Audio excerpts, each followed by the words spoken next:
What's up, guys? Today we're back with another banging Patron Saints of Something podcast episode. We're your hosts, Brian. Roman. Tommy? And your pal Lucas. And today we have a special guest. That's right, Roman. Everybody, please welcome Boston Globe Horn Book Award and Freeman Book Award winner, Randy Rebay. Thank you for having me. I'm so excited to be here, guys. We're glad to have you, Randy. I've always wanted to know the answer to this, but do the events that take place in the book have any correlation to your personal experiences?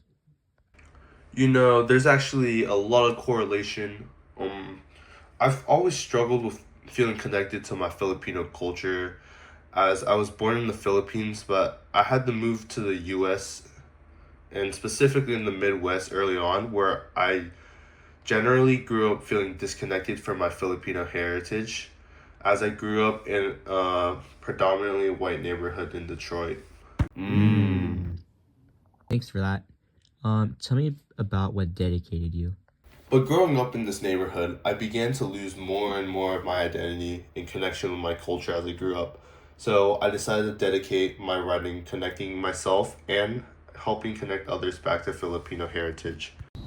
Why did you decide to write the fictional novel, including sensitive topics such as addiction and drug wars?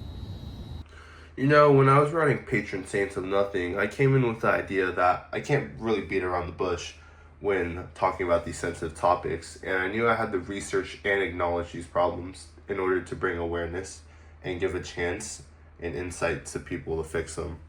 Makes sense. That's brave of you. How did you start your writing process, and what methodology did you use?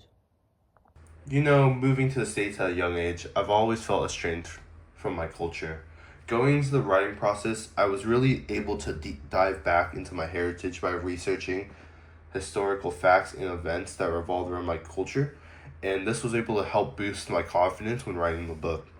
What should we ultimately take away from the book? Ultimately, you know, readers should be able to take that they should break the silence and hold responsibilities for things, along with standing up for justice in a corrupt world. I think that many are able to see and hear things day to day, but they tend to stay in silence. But if those people are able to speak up for justice, we might just be able to change the world for the better. Wow, that's amazing. Yep, but that about does it for our interview today. We appreciate your time, Randy. If you're interested in the book, Patron Saints of Nothing, it's available basically everywhere, from Kindle to your local library. Go check it out. Thanks for having me on, guys. Peace Peace out. out.